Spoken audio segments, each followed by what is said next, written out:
இப்போ வினோத் கூட நேற்று ஒரு இன்ஸ்டாகிராமில் ஒரு ஃபோட்டோ போட்டிருந்தார். விஜய் வந்து பின்னாடி நிற்கிற மாதிரியும் இவர் அங்கே நின்று பேசிட்டு இருக்க மாதிரி கீழே ஒரு பதிவில் மயிலாட் படத்தில் அவ்வளோ அரசியல் இருக்குது, அதுக்கெல்லாம் ஒரு பிரச்சனை, பத்திரிக்கையாளர்கள்லாம் ஒன்றா வர்றாங்க, சென்சார்லேருந்து வெளியே வருது, ஆனால் எங்களை தனிச்சு விட்டுட்டாங்கன்னு மாதிரி ஒரு பதிவு போட்டிருந்தார். எப்படி பார்க்குறீங்க இதை?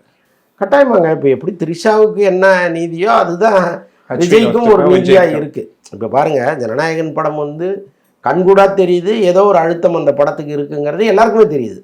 நினச்சா இவங்க இறங்கி வந்துட்டாங்கங்க. ஏதோ ஒரு வகையில் ஈகோ இருந்துச்சு, கோர்ட்டுக்கு போனாங்க, ஒரு கட்டத்தில் ரியலைஸ் பண்ணி வந்துட்டாங்க.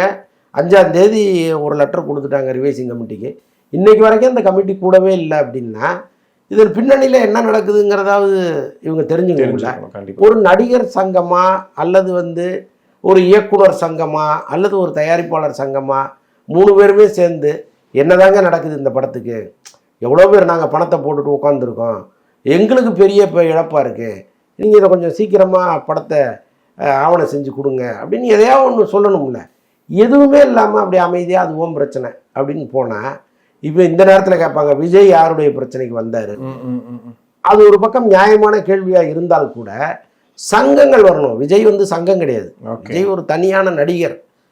அவரு ஒருவேளை நடிகர் சங்க தலைவராக இருந்தால் இந்த கேள்வியை நம்ம அவர் மேலே, தயாரிப்பாளர்கள் எல்லாமே இது பண்ணுறாங்க. அதான் சொல்கிறாங்க, சங்கங்கள் ஏன் அமைதியாக இருக்குங்கிறது தான் நம்ம கேள்வியை தவிர ஏன் வந்து இந்த நடிகர் கேட்கல, ஏன் அந்த நடிகர் கேட்கலங்கிறது நம்முடைய கேள்வி இல்லை.